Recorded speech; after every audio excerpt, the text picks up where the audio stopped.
আচ্ছা বলেন তো আপনাদের ভাইয়া ক্ষেতের মাঝে নামি কি করতেছে? আসলে যেদিন আমরা আমার শ্বশুরবাড়িতে গিয়েছিলাম ওই দিন বিকেলে ভিডিওটাও করা।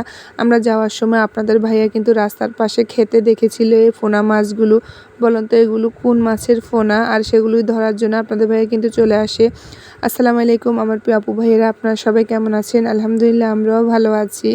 এই মাছগুলো কিন্তু যখন আমার শ্বশুরবাড়িতে ছিলাম তখন অনেক খাওয়া হয়েছিল। এখন কিন্তু ওইভাবে আর আসা পড়ে না, তাই খাওয়াও পড়ে না। আজকে কিন্তু এই মাছগুলো খাবো, আর এই মাছগুলো কিন্তু ভুনা করলে অনেক মজা হয়। এই তো এতক্ষণে অনেকেই বুঝে গিয়েছিলেন এগুলো কিন্তু টাকি মাছের ফোনা। এই মাছগুলো খেতে যেমন মজা ঠিক তেমনই এগুলো পরিষ্কার করতেও কিন্তু অনেক ঝামেলা।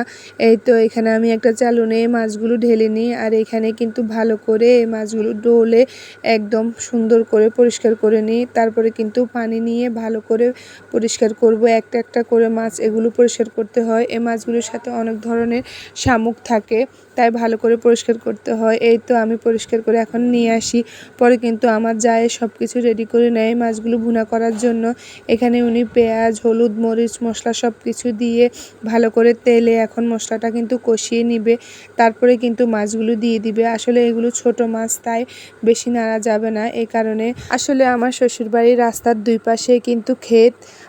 রাস্তার দুই পাশে ক্ষেত বললে বরঞ্চেষ্টা ভুল হবে। আমার শ্বশুরবাড়ির চারপাশটাই কিন্তু ক্ষেত, মাঝখানে হচ্ছে শ্বশুরবাড়িটা।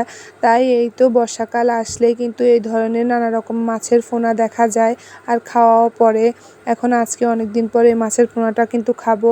এই তো মাছটা কিন্তু কষানো হয়ে গিয়েছিল, এখন কিন্তু আমার জায়ে আবার একটু পানি দিয়ে দেয়। এই যে মাছটা একদম ভুনা ভুনা হয়ে গিয়েছিল। এরপর কিন্তু আমার মেয়েরা বলে যে তারা খাবে, তাদেরকে দেওয়ার পরে তারা একটু ঝগড়া লেগে যায়, তাই আমি এইভাবে ভাগ করে দিই তাদের জন্য।